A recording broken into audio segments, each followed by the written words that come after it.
जिन माता पिता की संतान द्वारा अनदेखी इस युग में हो रही है, उनकी मदद के लिए देश के विभिन्न राज्यों में कुछ कानून, कुछ एक्ट बनाए गए हैं।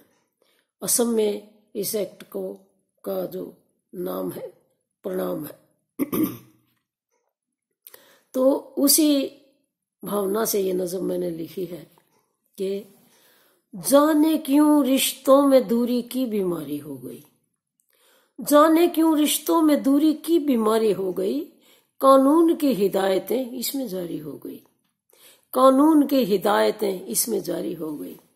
परिणाम जो आदर भाव था, नाम अब कानून का, परिणाम जो आदर भाव था, नाम अब कानून का, नैतिक मूल्यों के प्रति क्यों वफादारी खो गई, नैतिक मूल्यों के प्रति क्यों वफादारी खो गई। देश के कई राज्यों में ये नियम सक्रिय हैं, देश के कई राज्यों में ये नियम सक्रिय हैं। सभ्यता संस्कृति क्यों इतनी अनाड़ी हो गई, सभ्यता संस्कृति क्यों इतनी अनाड़ी हो गई। पैतृक संपत्ति जो धरोहरें थी प्यार की, पैतृक संपत्ति जो धरोहरें थी प्यार की, छीना झपटी इस कदर नियत भिखारी हो गई, छीना झपटी इस कदर नियत भिखारी हो गई।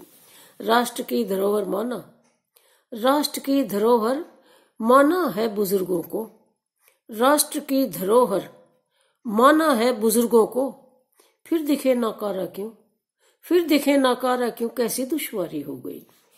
खेत को अब बाढ़ की जरूरत ही रही नहीं, आजाद अपने आप में एक एक क्यारी हो गई, आजाद अपने आप में अब एक एक क्यारी हो गई। कानून से गुजर तो है पर अपनापन लाए कहां से, कानून से गुजर तो है पर अपनापन लाए कहां से। वृद्ध भी शिशु तुल्य हैं, कैसी लाचारी हो गई। तस्वीरें वृद्धाश्रम इस दयनीय सोच की, तस्वीरें हैं वृद्धाश्रम इस दयनीय सोच की, चीखती ममता सावित्री दिल पे भारी हो गई, चीखती ममता सावित्री दिल पे भारी हो गई। जाने क्यों रिश्तों में दूरी की बीमारी हो गई, कानून की हिदायतें इसमें जारी हो गई, कानून की हिदायतें इसमें जारी हो गई।